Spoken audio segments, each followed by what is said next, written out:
Mr. Juan Fernando Lugris is a Uruguayan diplomat specializing in multilateral negotiations related to the environment, human rights, trade, and regional integration, and currently serves as Uruguay's ambassador to China and Mongolia. He is well known as an art lover with an appreciation for Chinese art, and over the years he's been moved by many Chinese films. What are his most cherished memories from his years as a diplomat in China? As the pandemic continues to ravage the globe, how does he rate the epidemic response of China and her government? Welcome to this installment of Face to Face.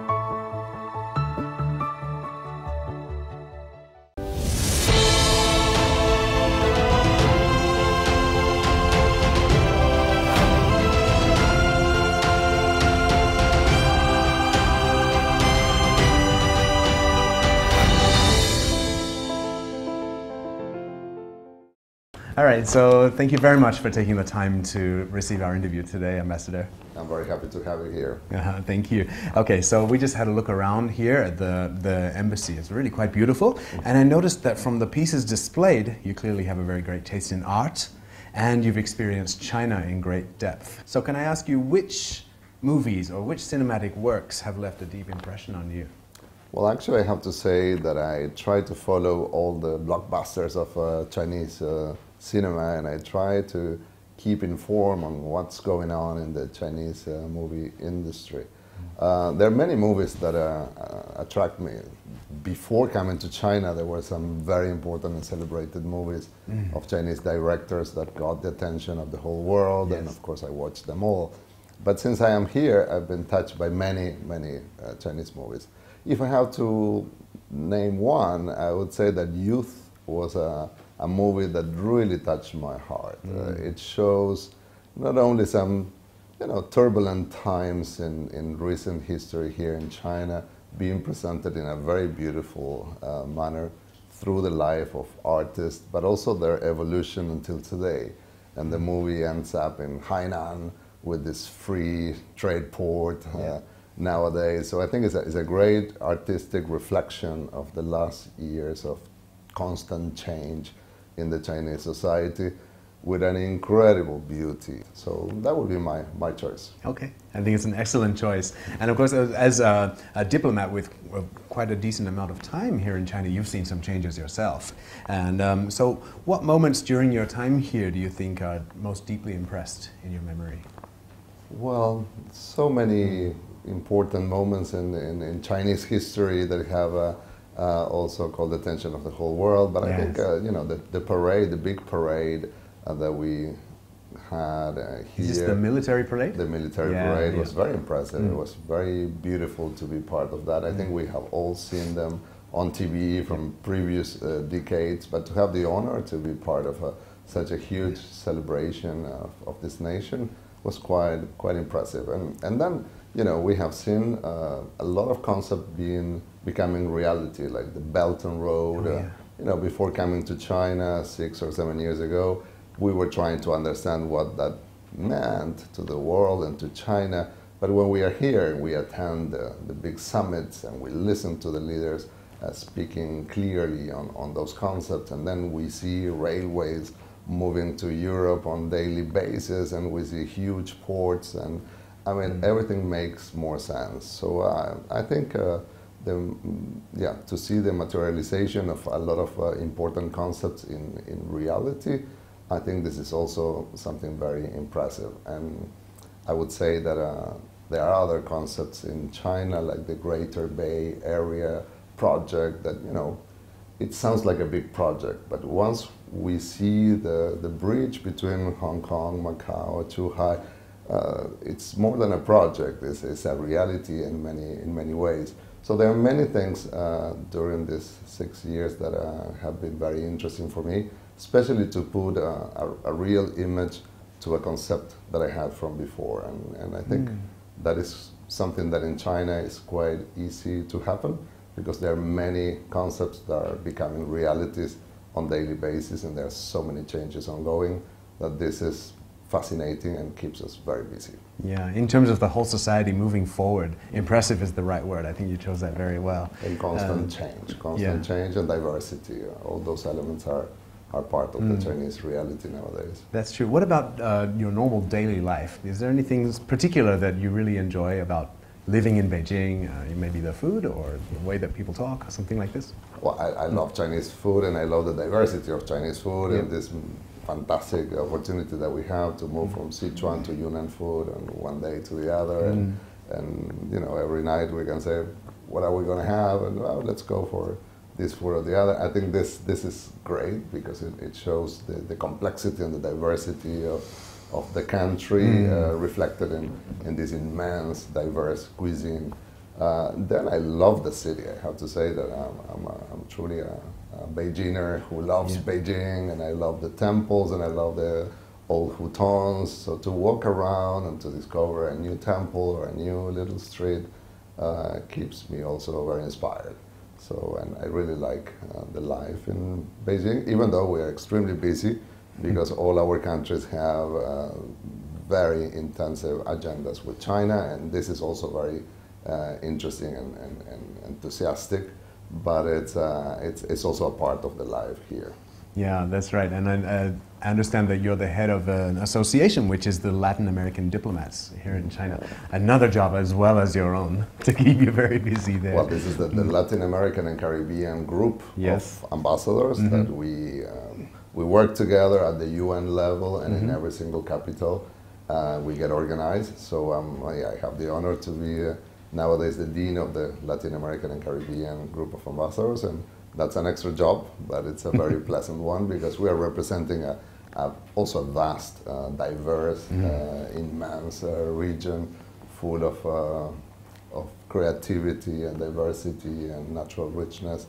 So it's truly an honor also from the perspective of Uruguay to be able to work on the integration of the whole Latin American and Caribbean continent and to present it better to our Chinese friends. You've been here in China witnessing the entire development and the control of the pandemic, the COVID-19 pandemic. So of course we understand that vaccines and economic recovery are the central pillars of the global effort that continues against COVID-19. And aside from China's own domestic anti-epidemic measures, we've seen that this country has been providing vaccines to numerous other countries. And for example, your president, so he was inoculated using China's Sinovac COVID vaccine. And recently you visited Wuhan. You've been to Wuhan quite a few times before. You may have noticed that the city has also changed a lot over those years. Wuhan has been very impressive in 2020 and 2021, fighting against the critical threat of the COVID-19 virus. And they achieved victory against this at the local level. So what do you think are the elements of Wuhan's and China's experience that could be applied to other countries and regions who are still pushing to achieve victory? Well, several comments. It has been quite an impressive moment in history to go through the entire pandemic cycle here in China. And I have to reflect that at the beginning, when the outbreak took place in Wuhan, there were so many question marks and many doubts. And of course, Uruguay was one of the first countries that showed its solidarity towards the Wuhan people.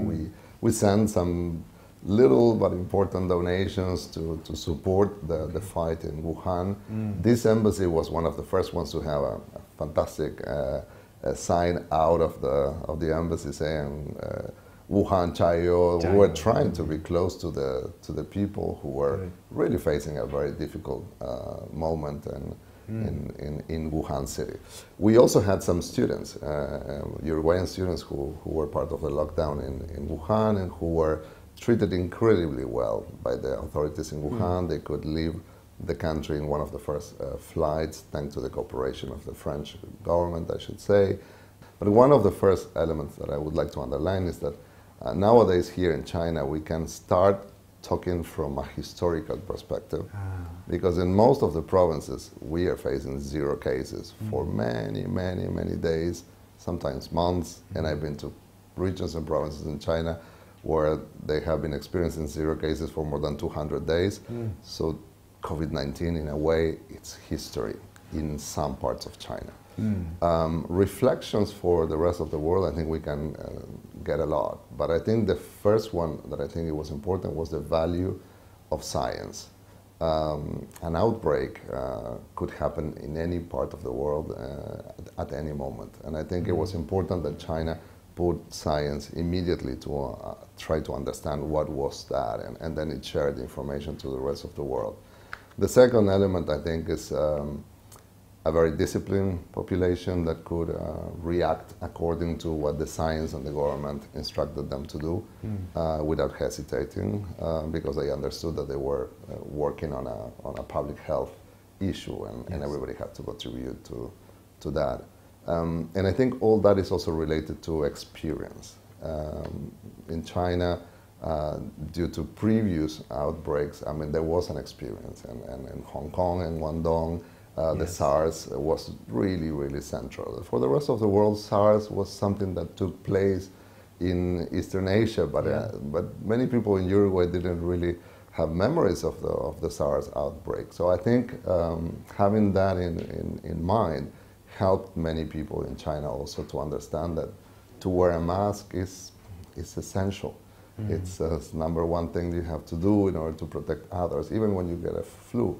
But that was a concept that for the rest of the world, people had to explain, and scientific committees had to develop papers to convince people that that was an important measure to be taken. So I think this experience that China had, this clear access to scientific information, and the discipline of people in obeying what the science plus the government is telling people to do are remarkable things. Fair enough. May I ask, so of course there are a lot of lessons that can be learned. Do you feel that Uruguay has learned some of those lessons and improved its response over this time since? I think so. I think the government took a very smart decision to establish a scientific committee in order to get scientific information on first hand. So the government has been applying a lot of measures based on what the scientists are saying. And I really hope that this is a lesson learned, because I think even in normal circumstances, it will be important to have the science closer to the political decision-making process. So I think that should be one asset for the future, to try to listen more to scientists. And some beautiful consequences is like we are getting more and more people studying science and studying biology, studying medicine, because I think also to understand how important it is to have people in labs understanding viruses, protecting human health worldwide, has motivated more people also in Uruguay to study sciences. And this is a good thing. There are other good things like e-commerce, and then online education and Zoom fever. So I think those are some of the elements that we're going to get a lot of lessons learned, and hopefully positive ones.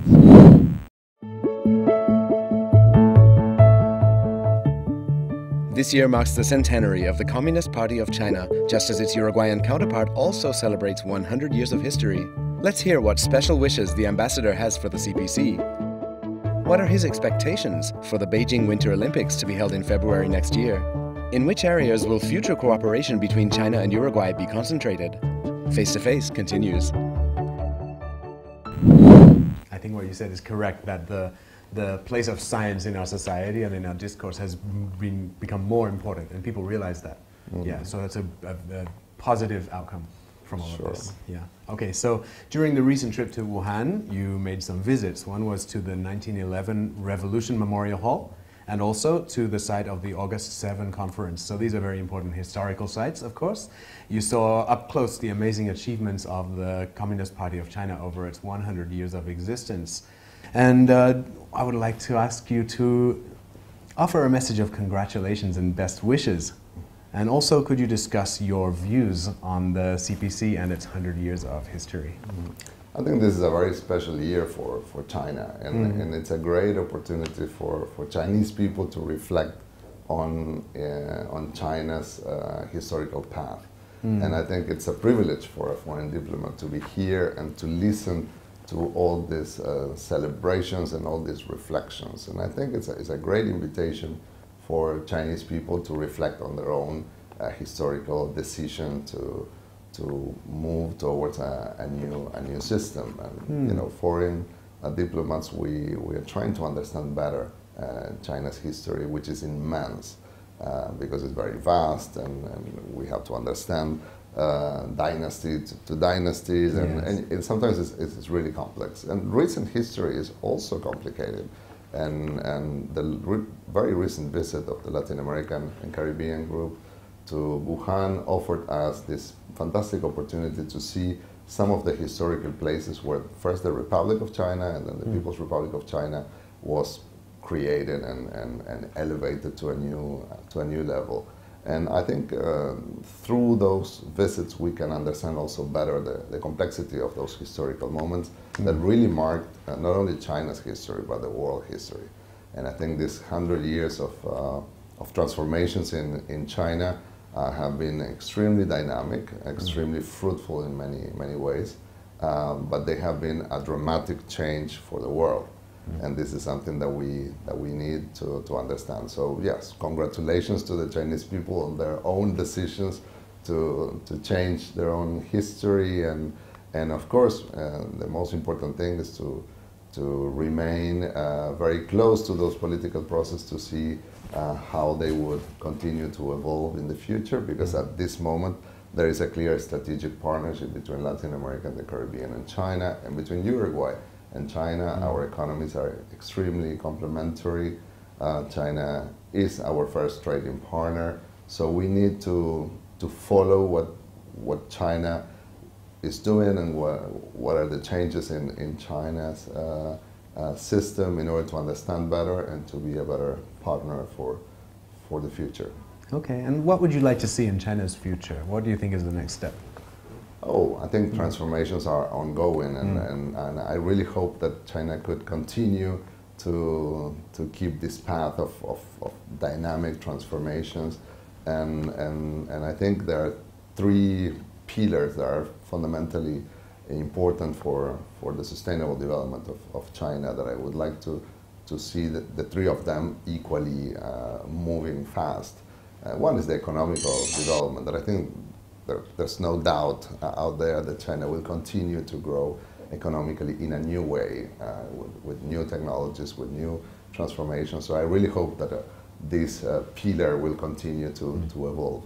But next to that pillar, I think the social development has been amazing in the last 100 years in this country, and the poverty eradication and the elevation of the middle classes. And I sincerely hope that this trend will continue and will continue to evolve in the same way, because that offers a lot of new opportunities to people, more access to culture, to sports, to different goods and services. So I think this is a very important pillar. And the third pillar that is absolutely fundamental is the environmental protection one. So if we are able to see that China continues to evolve in the three pillars at, let's say, at the same time, and I think it would be very good news, not only for Chinese people, but it would be very good news to the world. Because every time China expresses its willingness and commitment to fight climate change, to protect biodiversity, to work on environmental issues, it has an immense impact in the globe. And all those issues are of global concern, it affects us all. So it is important to see that the society continues to grow economically, evolves socially, and protects its environment. And that makes sustainable development a reality. And it's very important that the most populated country in the world continues to grow in a sustainable manner. There's another very important national event going to happen in China next year. It's also very important for the world, of course, which is the Beijing Winter Olympics. So I would like to know, how are the Uruguayan national team preparations coming along, and what goals do they have their sights set on? Well, I have to be very, very honest. Uruguay doesn't get any snow, so we are not strong in winter sports, but we are a very good friend of China, and we think this is going to be a very important event. So our goal is a very modest one. We would love to participate, and we're trying to find out Uruguayan sportsmen and women who are Uruguayan, but who are practicing winter sports in other places in the world, because Uruguay doesn't have any winter sport area. And of course, we do have Uruguayans doing winter sports in Chile, in Argentina, in Europe, in the US and other places. So at this moment, our Ministry of Sports, that depends directly from the Presidency of the Republic, is trying to identify some sportmen and women that could come and be part of this celebration. And I think this celebration is going to be quite an important one, because we all hope that this Olympic Games would also mark a post-pandemic, the beginning of post-pandemic world. So let's hope that things are going to happen, that the vaccination campaigns worldwide would advance in a positive manner, and that we could have those celebrations of the Olympics, the one in Japan and the one in China. I think that would give us a lot of hope as humankind that, that we can really have a victory on this virus. So do you have any suggestions for the organization or delivery of the Games next year in Beijing? Do you have any ideas? Well, I think Beijing has an extraordinary experience in hosting big events, among them another Olympic that was very successful. So I think this is a unique city that could host Summer Olympic Games and Winter Olympic Games. And I don't think I have many suggestions to them. But I would like to add some words on what you just said. And the President of Uruguay has been very instrumental in supporting the Confederation of Football in South America to get Chinese vaccines in order to prepare our big events in Latin America in terms of soccer, which are the most popular ones in the continent, and to have them in a safe manner. So Sinovac is going to be a very special sponsor and partner of the America's Cups this year and all the tournaments that we're going to have in Latin America, in order to ensure that our people can be back in stadiums and our teams can play in a safe manner. So it is difficult to have those big events during still the pandemic, but let's hope that the Winter Olympics are going to be the beginning of the post-pandemic, and that we can be very safe in Beijing. I'm sure preparations are going to be brilliant, because we are very used to see fantastic big events and global events being very well organized here in China. Okay, so despite the fact that we're on opposite sides of the globe, China and Uruguay are very, very closely connected. And during your 6 years posted here, the two nations have covered a lot of ground in terms of political, economic, cultural, and interpersonal engagement. So as ambassador, you have worked very, very hard to continue the advancement of trade relations, even as the pandemic has been unfolding. So in your opinion, what do you think would be the main focal points of a bilateral cooperation between China and Uruguay over the next 5 years? Thank you very much for that question. Our strategic partnership is arriving to a mature state, and this is very encouraging. I personally believe that we are ready to move forward into a more elevated status of our strategic partnership, and to have very strategic cooperation in a more sophisticated manner. And that means that we need more educational cooperation, we need more planning of our strategic partnership, we need more scientific centers to do research together. We need more deep cultural exchanges and cooperation. And of course, we need a more sophisticated economical cooperation. So all the different aspects of our relationship are mature enough to be elevated to a new level and in a comprehensive strategic partnership. And that's why we think that a visit of our President Lacalle Pou to China would be instrumental in order to push on this idea. And we are working hard on that. Our President is ready to come, as well as our Minister of Foreign Affairs. And we really hope that we can recover our connectivity and that we can have a safer moment in order to allow those visits to happen, because they're going to be very important to push on the vision of President Lacalle and Minister Bustillo on the bilateral relation with China, which is absolutely strategic due to the fact that our economies are so complementary and so integrated at this moment.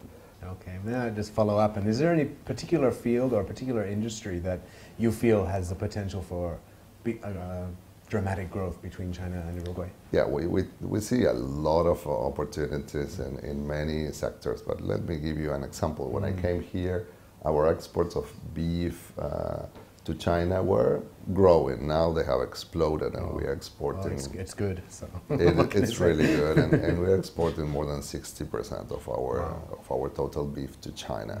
Another example of a sector that has been extremely successful recently is the forestry one. We are seeing a very important growth in the last years. So those are some of the key sectors of Uruguayan agriculture. And I truly believe that we have a lot of space to grow. But also Uruguay is a country of services. And we are the #1 exporters of software per capita in Latin America and the Caribbean. We have a lot of brilliant startups. Some of them are already in Shenzhen, and they're doing very good cooperation with some friends in China. But this is really the beginning. 75% of the software produced in Uruguay goes to the US. Probably because we are in the same continent, because we speak English easily or more than Chinese Mandarin. But I truly believe that this is a sector that has to have more contacts with China, and that young, brilliant people on both parts of the globe should cooperate more and bring new ideas together. And I really hope that it's not only about agricultural sectors where the complementarity is obvious, but it's also about creative people doing things together. And I think for that we have an immense space for cooperation in the future.